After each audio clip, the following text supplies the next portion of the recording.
Сайн байцгаана уу хүүхдүүдээ. 11-р ангийн асинхрон хичээл номер 1 эхлэхэд бэлэн боллоо. Өнөөдрийн хичээлийн сэдэв үг бүтээх аргууд, хичээлийн зорилго үг бүтээх аргуудыг ялган таньж тайлбарлаж сурах.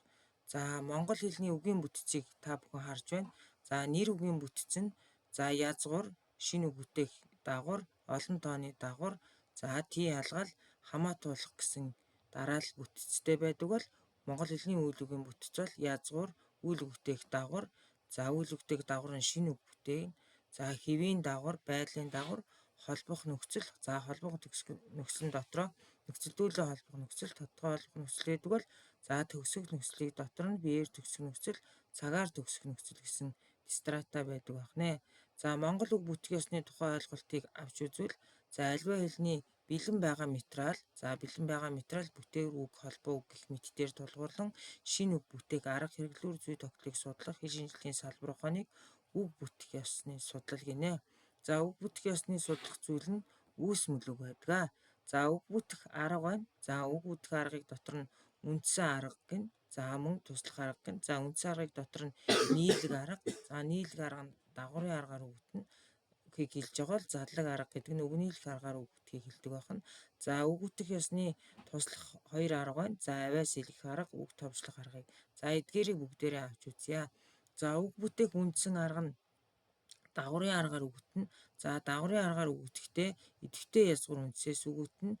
За энэ бол нэр үг бүтнэ. За мөн үйлээс үг бүтдэг. Жишээлбэл амсар, ахмад.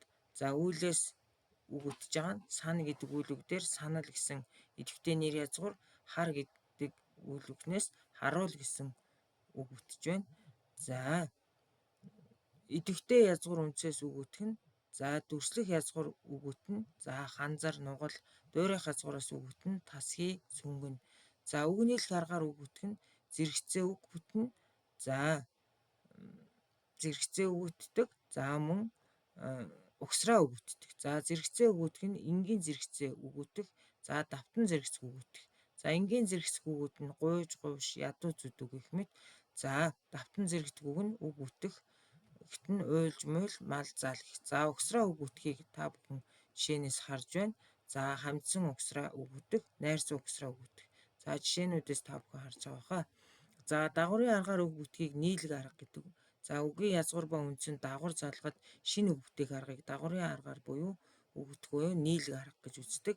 За үг нийлэх арга буюу задлаг арга нь үгийн сангийн бие даасан утгатай хоёр үг нийлж нэг үг бүтэх аргыг үг нийлэх арга буюу задлаг арга гэдгээ. За үг бүтэх туслах аргыг авиас хэлэх аргаар үг бүтэх, үг товчлох аргаар үг бүтэх гэж байна. За авиас хэлэх аргаар үг бүтэх нь утга сэлгэлт, нөлөөлөө хувьсэлт гэж байна. За утга сэлгэлт нь гатлах, гэтлэх, барзай, барсай, давш, дэвш, тантай, тонтой, тэнти, тунтай гэх мэтчлэн утгын хувьд бол сэлгэгдэнэ. За нөлөөлөө хувьсах үзэгдэл байна.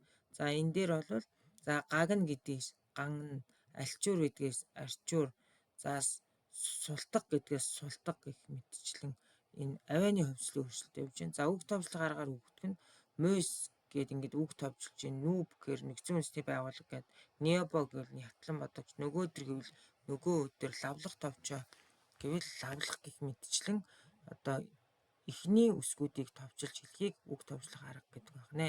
За дагаврын аргаар мөн гадаад үг бүтдэг. За жишээлбэл плед гэдэг нь бол тасалбар гэдэг үгнээс бүтэж нь тас, нэмэх нь ил, нэмэх нь бар.